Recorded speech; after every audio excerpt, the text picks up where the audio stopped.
Okay. All right, and I am very thrilled to welcome you to our virtual recruiter roundtable, speaking about how to nail your co-op interview. I do want to point out that although this is specifically about co-ops, it also encompasses interview tips that are relevant for internships and even full-time hires as well. I want to introduce our guest speakers today. Mohammed El Gamal, class of 2012-2015, is a senior civil engineer at Stantec. Bonnie Batras is a senior recruiter at PECO-Exelon. Kim Rydell is a corporate recruiter at Weiss-Aug. And Ryan Pottorff is the operations manager and a recruiter at ANS-Geo. These are all companies that are preferred partners to NJIT and specifically to the Newark College of Engineering. And that means they have co-ops and they have positions just for NJIT students. So to all my students out there, these are the folks you want to know. These are the folks you want to hear from, because tomorrow you could be in touch with them about an open position. So you can't get better than that. Without further ado, I do want to open it up by asking a question. I'm going to pose this question to Mohammed and Kimberly. And before I even get there, to all of my students, please make sure to mute yourselves. If you have questions, I encourage you to ask at any point during the event. Do pose them in the chat, and I'm going to moderate your questions and pose them at the conclusion of each one of the questions that I put forward. So if you have questions at any point, go ahead and chat them in. Okay, so starting with the question to Mohammed and Kim, let's assume the students here have applied for a co-op or an internship. They just got an invitation to their first interview. They might know a little bit about the company, typically they do, but now you want them to get your company on a deeper level. What are some of the first things that a student should do, in your opinion, to become really well informed about your company? And Mohammed and Kim, this comes to you too. I'll go first. You want to look at the website, number one. Number two is you want to go to the LinkedIn page and see what we've posted about recently and see what's going on, see if there's any exciting news. You also want to look at the LinkedIn pages of the people that are interviewing you, so you can see a little bit about their background. And I mean, I would just do as much research as you possibly can, but don't come in like you know everything. Have some questions prepared. If you see something you don't exactly know, that's fine. I've been here since August and I don't know everything yet, so it's okay. It's okay to ask questions. Okay, Mohammed. Yeah, great points, Kimberly. I think the overarching theme there is that we want to be as informed as possible when we enter in that space. I think being generic may preclude you from being noticed or being in that top stack of candidates. So being informed via recognizing what does the company actually do? What is their business line? Where do they make their most impact? What are their notable projects that they've worked on? What are some notable alumni that have graduated from NJIT? Because more often than not, if you're entering these spaces, they might have your interviewers hail from the same institutions that we came from or have the same majors. So taking a deeper dive into what is their mission and what is their vision. I think if we're able to speak to some of those things and really own it on a sincere and deeper level, it resonates deeply for registering as a top candidate rather than someone that's synthetically regurgitating information. So I think we have to build or look for opportunities to build affinity and interest with the companies before entering those spaces. And then, yeah, rehearse those talking points. I think being able to regurgitate them in a meaningful, coherent, eloquent manner will be convincing and show preparation. And that's going to really nail an emphatic point when evaluating between one candidate and another, for sure. So those are just a few thoughts. So. Well, Mohammed, you just touched on something that I wanted to follow up on with you and open this up to Bonnie and Ryan as well. The idea of that alumni connection, knowing that alums are oftentimes the recruiters or the points of contact to the school. Do you think that it's worth it for students to reach out to alums even before they interview for a position to get a sense of the company or to establish their own networking? Yeah, absolutely. I think there's a lot of legwork that can be done in advance of that interface. More often than not, one of the things that I wholly believe is that the interview actually starts way before you're called into an office formally. So you have all these opportunities for impact or for creating that relationship organically. So whether it's meeting them in an info session or crossing paths with them in the career fair and just exchanging emails and thank you for sharing your insights. More often than not, they might remember you. I know, ironically enough, our memories are perhaps a little bit more shorter lived when we're students and we forget about these transactions. But for professionals in the monotony of practice, some of those things stick out for us a little bit more. So we may remember you, and I think just building on that affinity. So yeah, reach out to alum if they are accessible, and if they're not accessible, we have resources like going to the alumni office and figuring out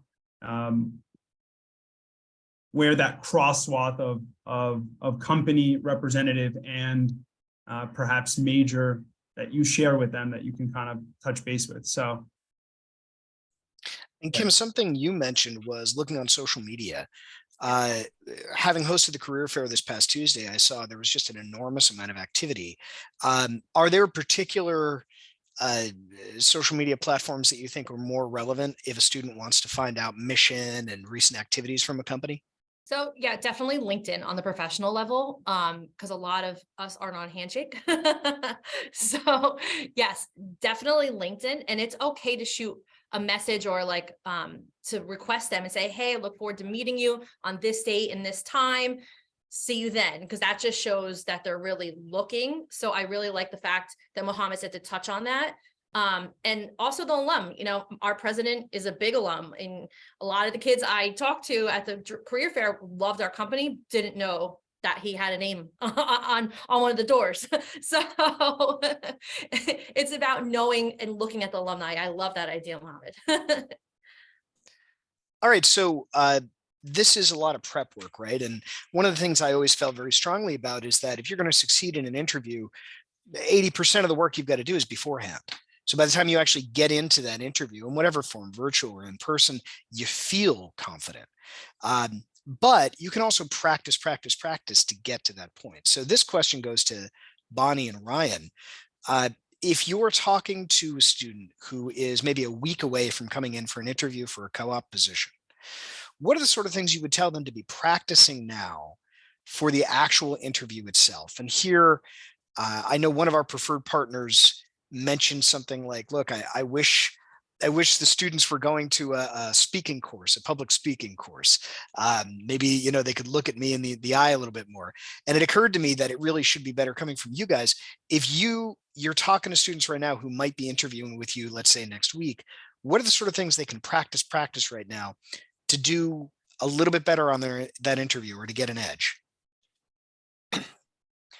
Yeah, I think everyone's kind of nailing it on the head here with doing your prep work and practicing ahead of time.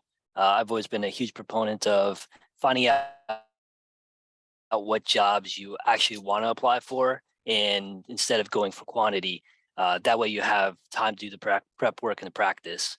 In terms of specifically practicing, communication skills are always great. Depending on the time, it could be a lot to take on for yourself and more of a personal journey.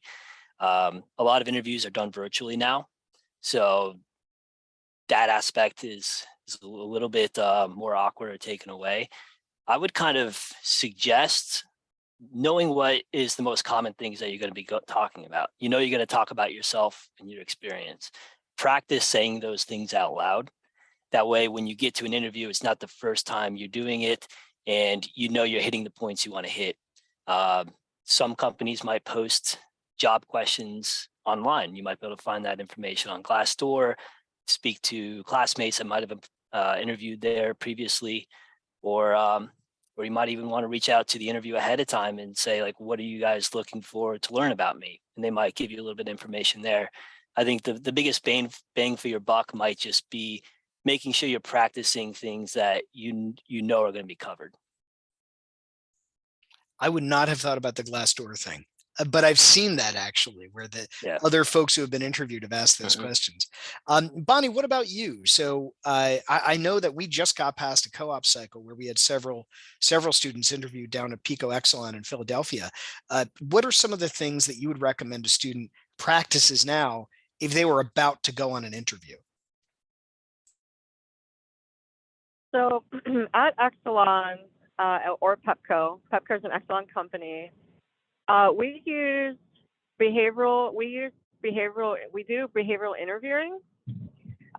So what I would recommend practicing is answering competency-based questions using the STAR method.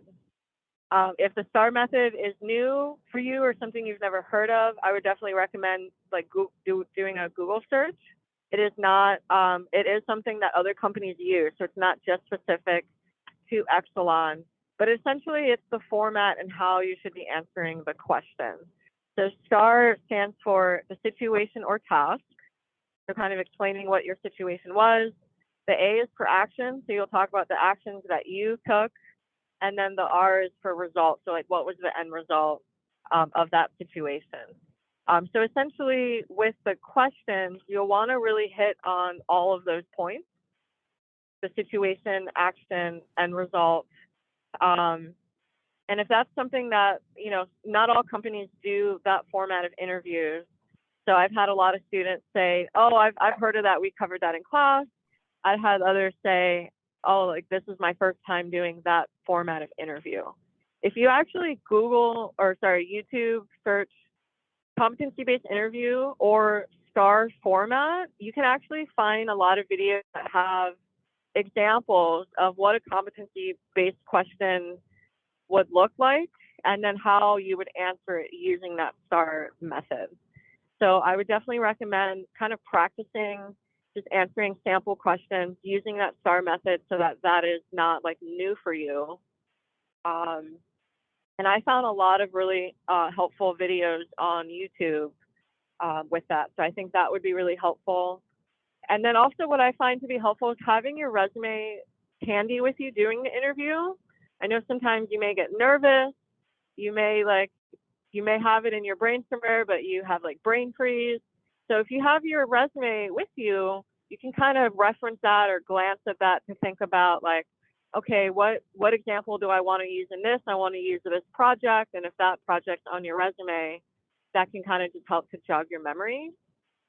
So definitely you'll want to try to think of examples of projects that you did in school. It can be volunteer activity. I know a lot of times students will say things to me like, oh, well, you know, I'm still in college, so I don't have a lot of work experience. Can I use an example in school instead? And absolutely, it does not have to be necessarily work experience with your responses. It can be volunteer experience. It can be a project you worked on. It can be a team that you were leading. You know, don't think that it has to be necessarily work experience. Also, when we schedule interviews, we send you a document that does discuss the STAR method. So you will get some information on that from our end. But I definitely think YouTubing or Googling a little bit more into that so you can kind of get more examples will really be helpful. And then just practicing answering questions using that STAR method. So we're getting some great questions coming in, and I'm going to get to those in just a minute. I did want to bring up briefly one of the things that you just talked about, and actually it's one of the things that I remember most when I was going through interviews: nervousness. So you can practice, but you're still going to feel a little nervous. Even experienced professionals feel nervous. Let's say you were the folks interviewing somebody and they're really nervous right in front of you. What are the things you wish you could say to them that maybe you couldn't because you were interviewing them, but in this position you can tell our students? What would you say to somebody who is incredibly nervous in an interview? And this is open for all of our panelists. Oh, I always tell them not to be nervous. I would just come out and say it. Puts them at ease, does it? That's good. Yeah, it's okay. Listen, it's just okay. We're just talking. And then going back a little bit on Bonnie on the STAR method, I myself have been interviewed with the STAR method. And one suggestion, just being from on the opposite side of it, is do your research, like she said, and write down notes on anything. Even when you're doing research on the company, it's okay to come in with a notepad and have questions prepared so you don't forget. So take notes and it's okay to look at the notes. It's not a quiz. You're not going to get in trouble. It shows you're a little bit prepared. That's great.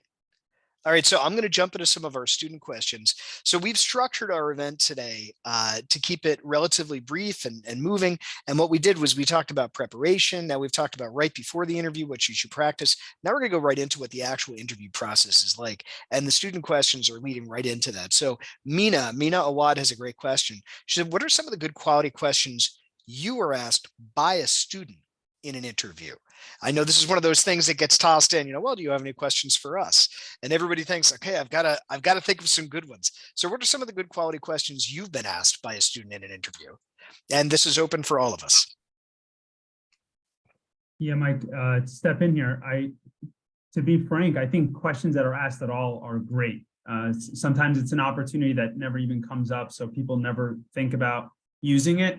I think that's the first level of it. The second level of it is asking informed questions that kind of positions you or positions the perspective thought that this is the candidate that's actually right and critical of what that future looks like. So questions that I have asked on the other side of the table as a prospective candidate and that I would welcome versus some that maybe I'll also highlight some that perhaps we want to stay away from.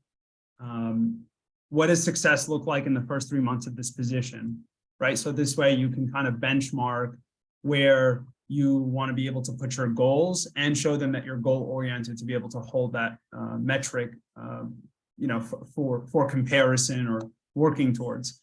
One on the other side that perhaps maybe we should stray away from is maybe logistical questions or questions that are kind of secondary to the primary objective of the role. So how many vacation days will I have? Yes, this is a legitimate question, but maybe thinking to the actual role or the function or the impact that you'll be delivering on the team, I think is way more important than how many vacation days. Yes, that's important, but not before we get through those kind of topics or discussions first.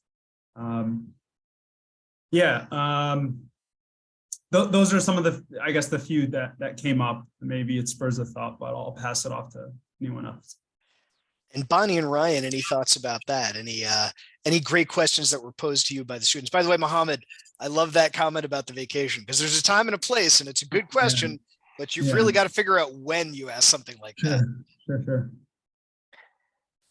Yeah, I definitely go for it. So when it comes to like, if you have questions on benefits, pay, vacation, I think a better time to ask that is once you get an offer.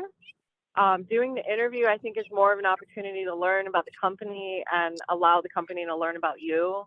Some of the questions that I tend to be, I would say, maybe like impressed with, to me, that the student really is interested is when they ask things like, what's the culture like at the company? What can I do to make sure I'm successful? Or what does a successful hire look like in this particular role? A common question that I think a lot of students will ask is like, what kind of duties or responsibilities will I have, once I start? So I think just kind of asking the questions that will tell you more about the company, our history, our background, what it's like to work there, what it's like to be in this department. I think those tend to really stand out and help you learn about the company. Yeah, I was just gonna say, I don't have a specific question, but I think doing your homework ahead of time helps a lot. Well, one, what not to ask about the benefits and talking about the timing with that. I think that's good advice. I'd say another one is to do your homework ahead of time. And if there's a job description that says what your daily duties are going to be, maybe take that, maybe say, I understand it's going to be this. Is there, what else might there be in the role? But asking questions that we might have already covered or they should have known is usually a turnoff because it just tells me that they're not really invested in this position. In terms of what to ask, I would say after doing your homework, what genuinely comes to mind? one thing that I always thinks that could be helpful is sometimes you can ask who you're going to be interviewing with. So if you know you might be interviewing with someone that you guys have a question about, how is their transition? Maybe they're an NGIT alum. How is their transition into their company, or how did they feel prepared going into professional life, or maybe a specific project they worked on, or if you're interviewing with a non-technical person, you might not want to ask them about the technical details of a specific project, but maybe it's more, what are some of the struggles you find new hires come in for this role, or on the opposite end of that spectrum, like Mohammed was saying, what does success look like? Things that genuinely come up when you're doing your research, ways is helpful. I think usually in the first round interviews, especially, the interviews are doing lots and lots of interviews. So you can usually sniff out questions that don't really seem genuine or pertaining to the specific position. So I'm going to follow up on something Mohammed just put in the chat as well. For all the students who are on right now, if you've interviewed recently with a company, or if you're going to be interviewing, why don't you give us a thumbs up or a thumbs down in the chat? And if you're comfortable, share where you're looking, because we'd love to target some things towards you. Now, there was a second question, and that question came from Jay Almazan. How would you tackle a curveball question on an interview? I hear this a lot particularly from engineering students who go to a Google, and they're applying there and they say, I'm so worried that they're going to ask me some question that's out of left field, like how distant is the sun from the earth or something. As my recruiter folks here, have you asked questions like that in an interview?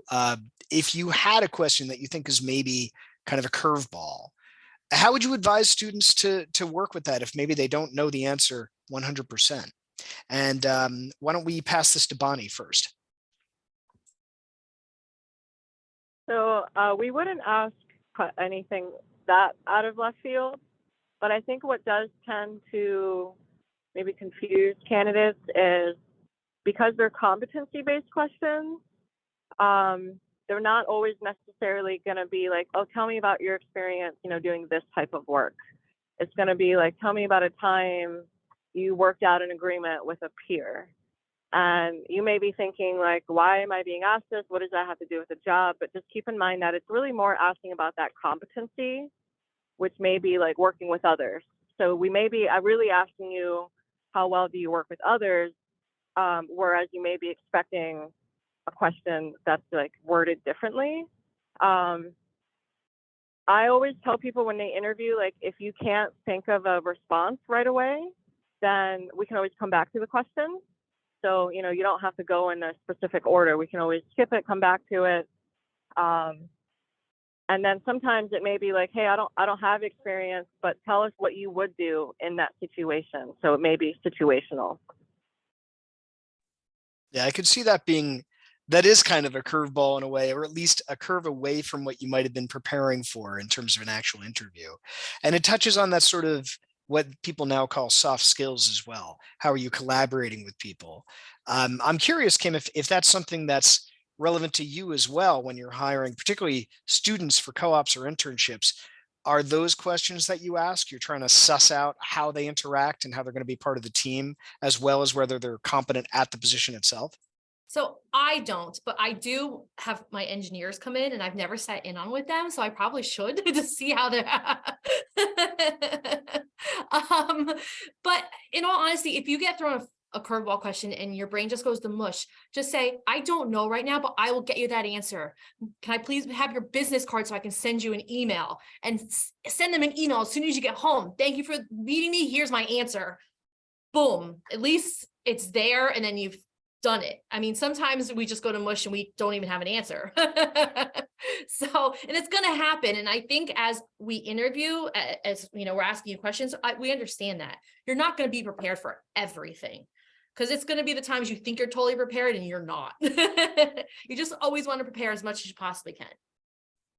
So I think that leads into this next question that I had, which I'm going to open up again for the crew, but I do want to start with Ryan on this one.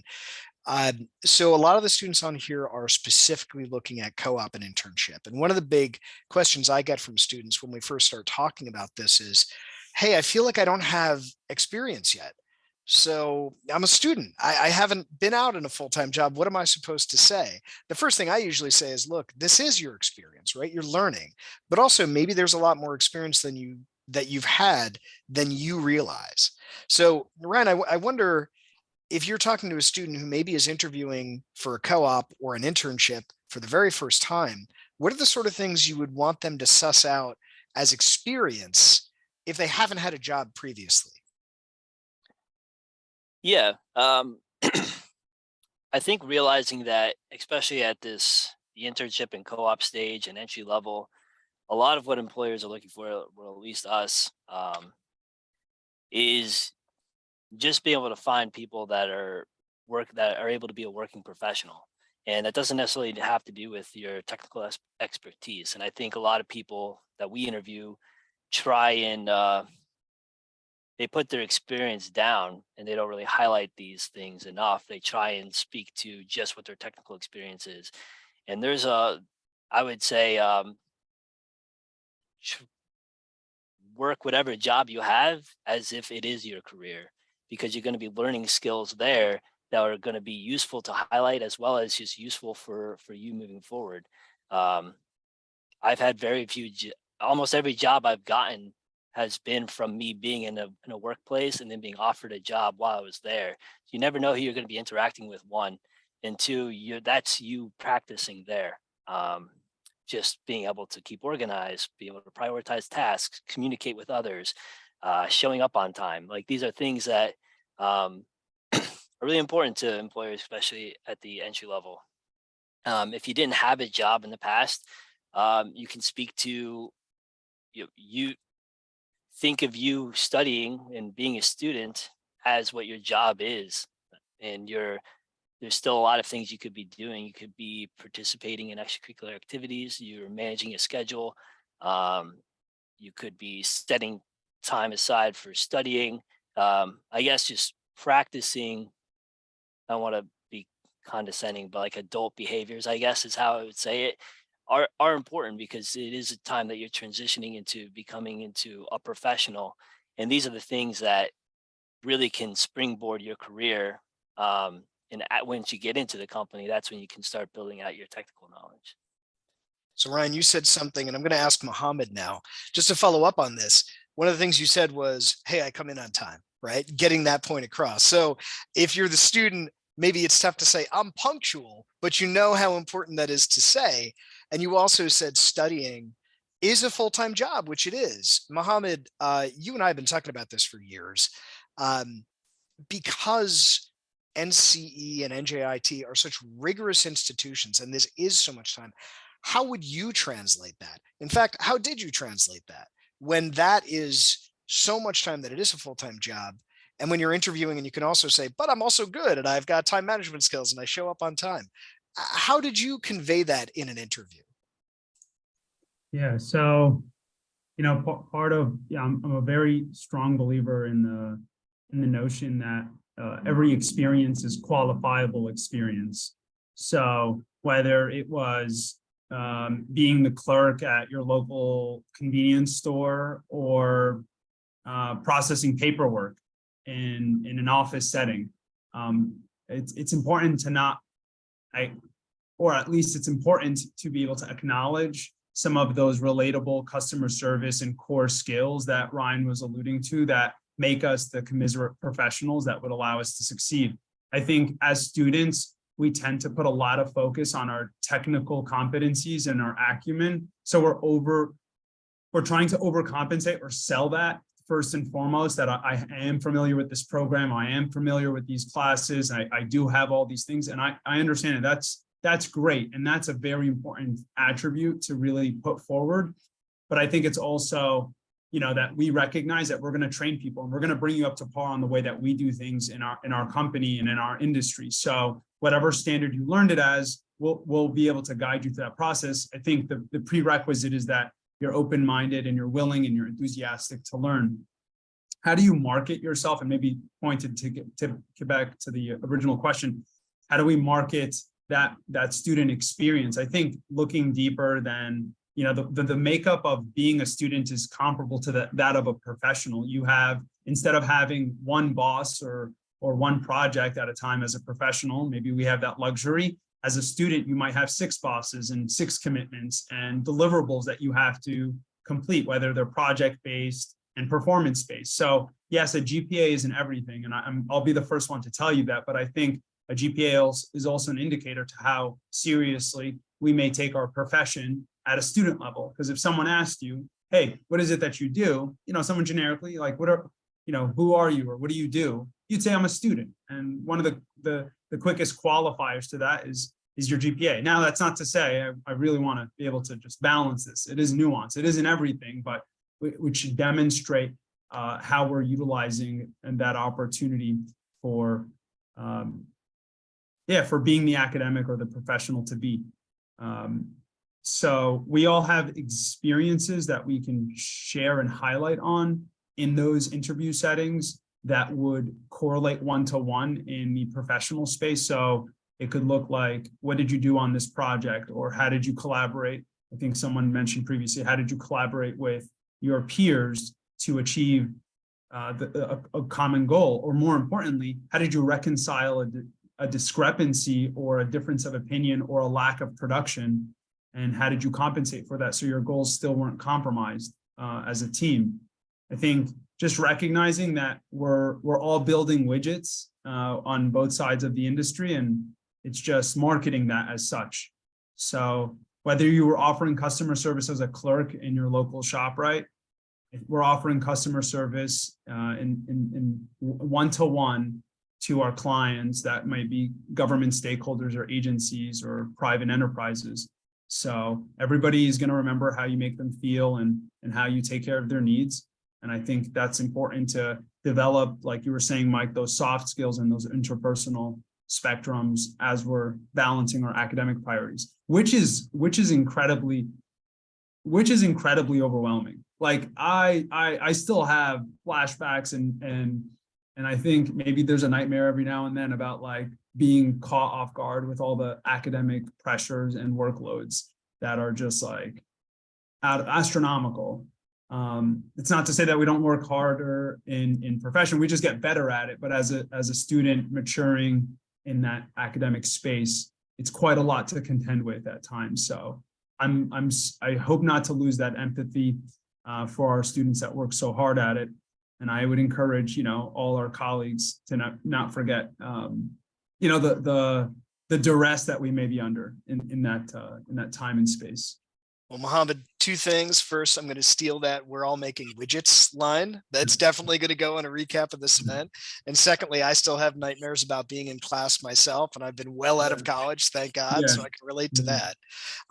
Bonnie, I know you've got a stop soon, so we are going to be taking more questions from our students, but I also want to make sure that each of our preferred partners who right now have opportunities that they want to recruit NJIT students for, have an opportunity to talk a little bit about their company. Bonnie unfortunately had to drop off, so I'm going to share her stuff at the end, but let me intersperse this a little bit.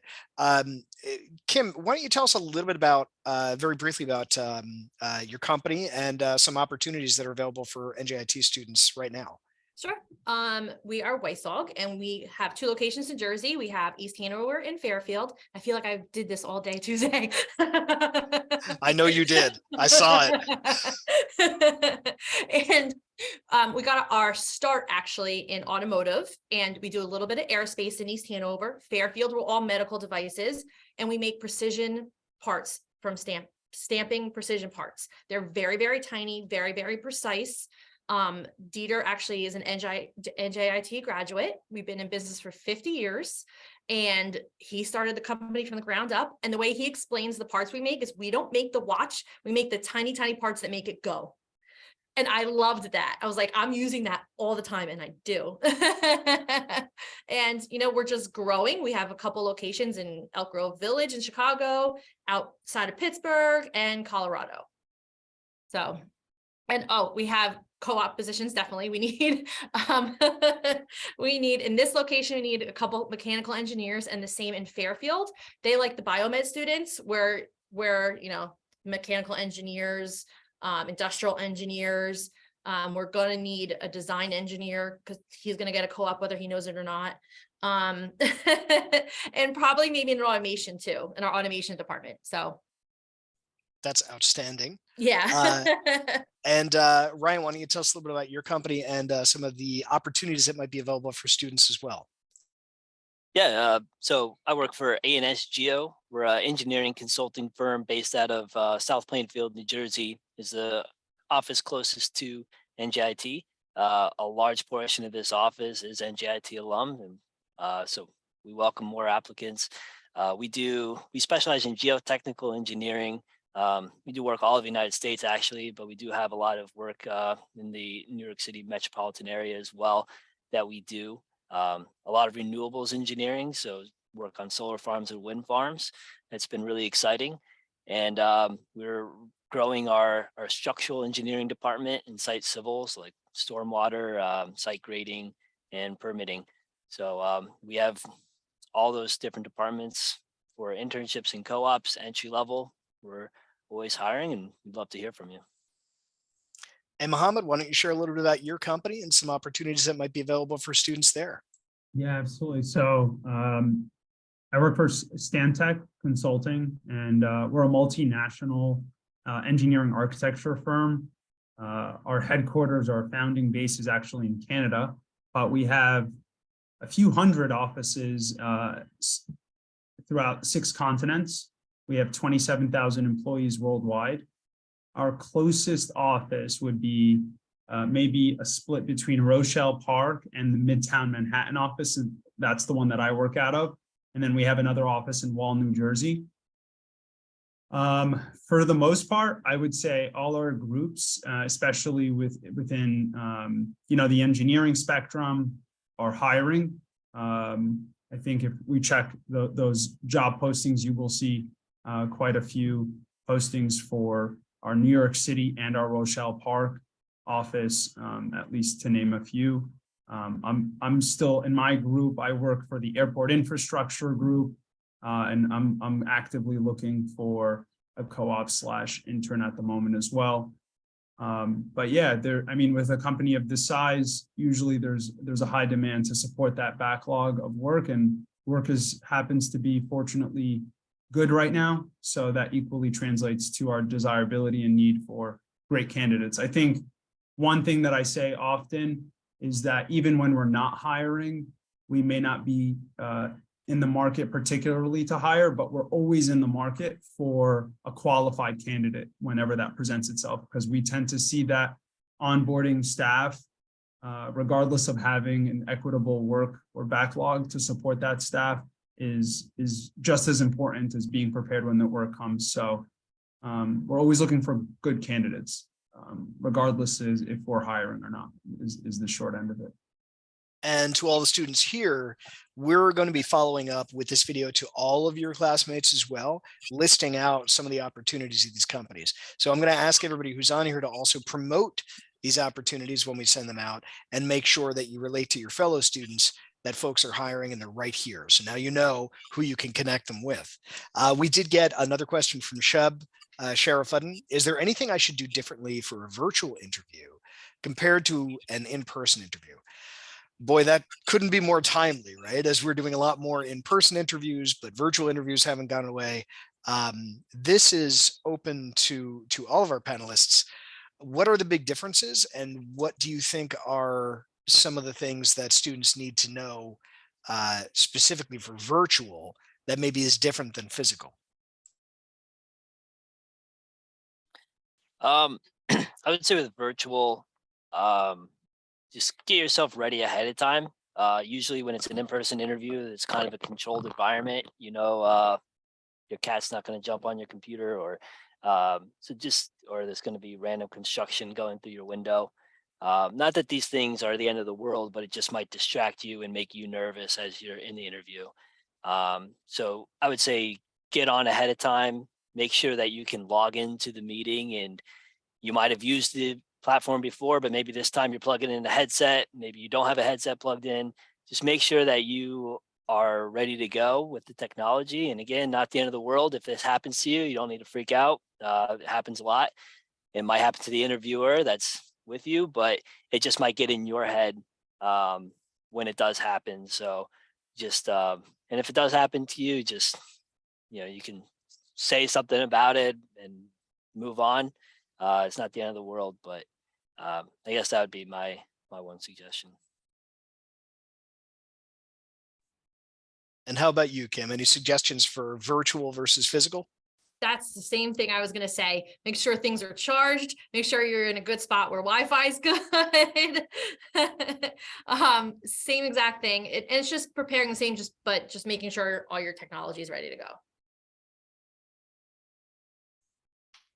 And something that that I've run into in relation to that question is I do find it, and I'm curious to see Mohammed, Ryan, Kim, if you feel the same way, that it's tougher in a virtual interview to really let people know how you're feeling.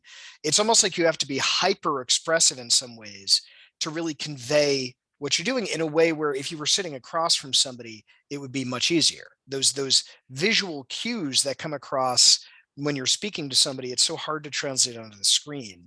And I've said to some students in the past, this is why I do all these hand gestures, why I smile as loudly and as in your face as I do over a virtual thing, because I don't always feel like I can convey over a camera the same thing that I would do without thinking in person. Is that something you found? Do you see candidates using that to try and be super expressive in virtual interviews?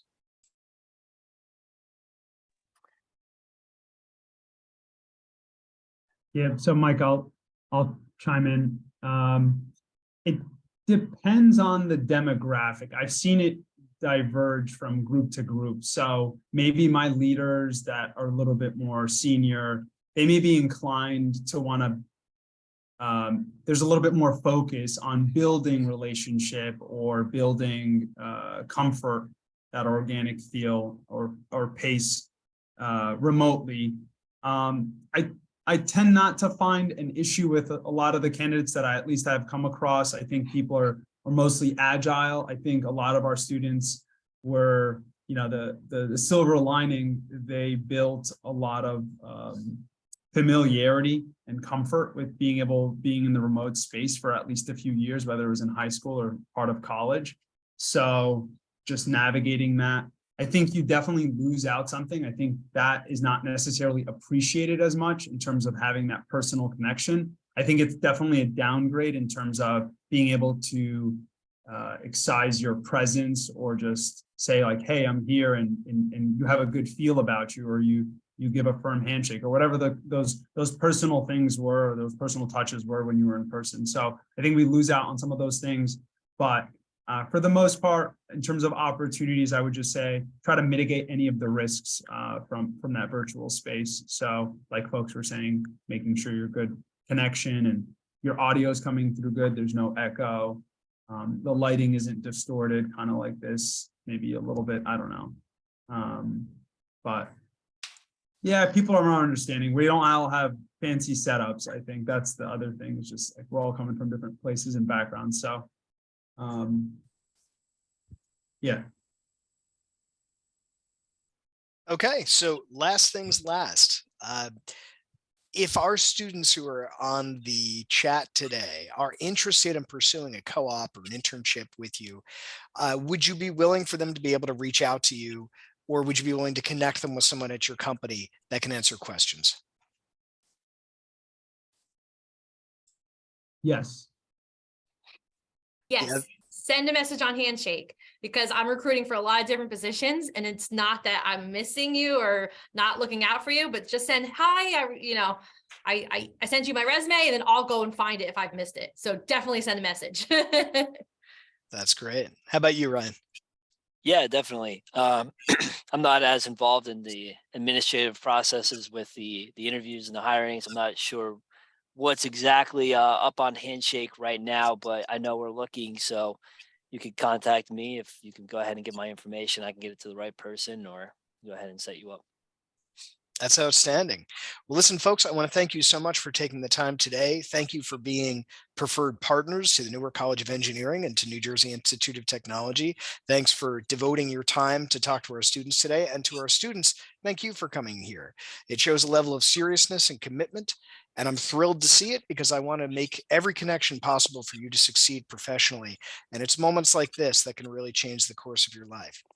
So thanks to everyone. And like I like to say at the end of all my sessions, go Highlanders.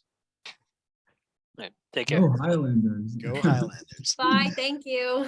Have a great day, everyone. Thank you for having us, Mike. And thank you everyone for coming out.